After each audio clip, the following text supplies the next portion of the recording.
And there are lots of things that you can do to improve your interview skills. You can get a Shift profile. The link is in my bio, and you can discover what you're doing right and wrong in interviews. You can also mock interview yourself and do mock interviews with friends and trusted advisors and people that you know, and they can run you through common interview questions and you can practice. You can record yourself on your phone and watch it back. That's the best practice. And that way you can ensure that you're not scaring any employers off.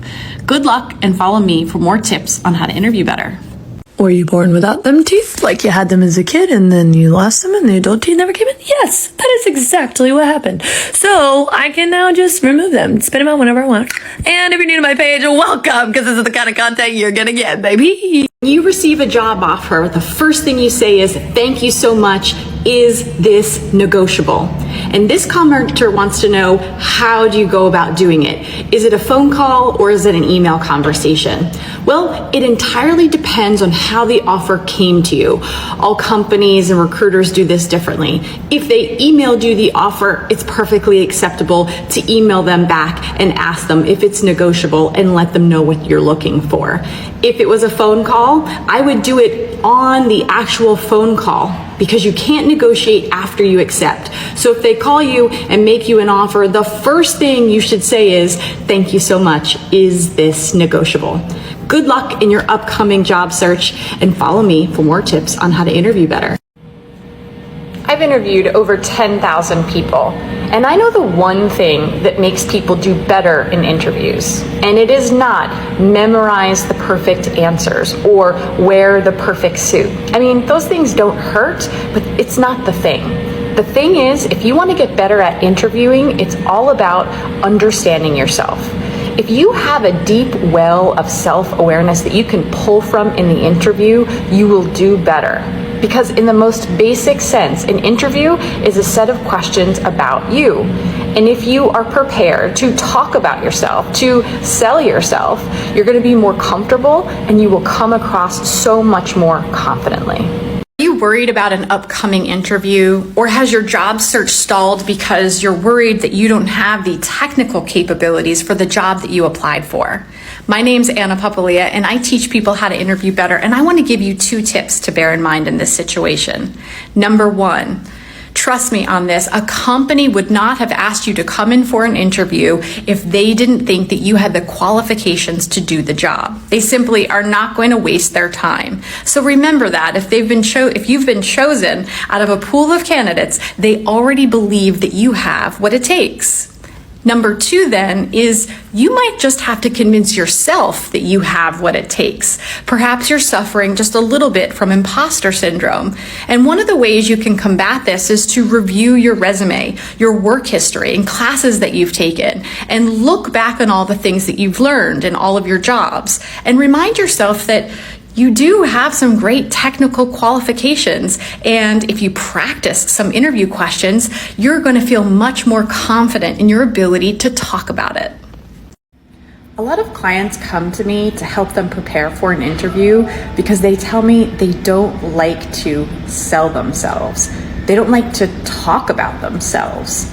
And this can be a real problem when it comes to interviewing, because the entire interview is questions about you, and you need to sell yourself in an interview. So here are 2 tips that will help you sell yourself better in an interview. Number 1, stop thinking about yourself as like a thing to sell. Instead, think about it like the hiring manager has a problem and you're the solution. Number 2, if it's really hard for you to get beyond talking about yourself, think about your qualifications and what you do as an employee and what you can offer them. Think beyond yourself so you don't get trapped in the I'm talking about myself or I'm selling myself. There's a universal truth. In order to grow, evolve, and change, you cannot be comfortable. You deal with disappointment. Suppose you could manage your expectations so much, make them so low that you're never disappointed. But that's not a good way to live. We all have expectations. As a parent to a 4- and 7-year-old, I referee disappointments all the time.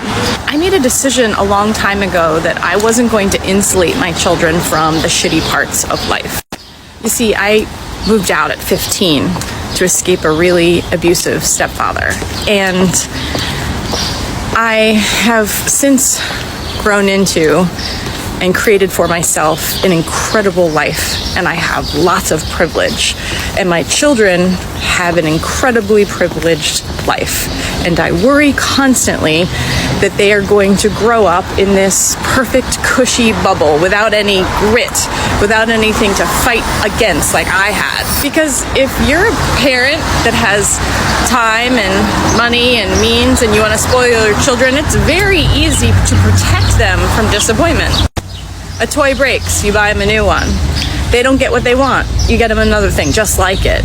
You protect them, you spoil them, you make it easier for them to not feel the pains of disappointment. This is where I put my foot down. Call me a shitty mom, but for me, this is core to my parenting philosophy. You see, I want to teach my children that disappointment is a crucial part of life, and I want to give them the skills and the tools on how to deal with it now so they're not surprised when they're older. And we went to a street festival and they had one of those like balloon animal people, and he made my daughter a tiara and made my son a sword. And about an hour after having it, that sword popped. He started to whine and cry, and he was upset, of course, understandably so. But I explained to him that in life, shit happens, and it doesn't mean that you're gonna go ahead and get another sword. We're not gonna get another balloon animal. I want him to learn how to deal with feelings of disappointment when he is safe and loved and feels secure, and we can talk through those issues. I don't want to protect him from disappointment for his entire life, and then he becomes an adult, and at 20, when he gets to college, he's gonna be like, what the fuck? I gotta make sure I have a middle part before I start posting for the Gen Z talk.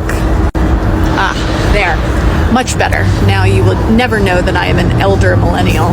And as such, I'd like to give you some unsolicited career advice.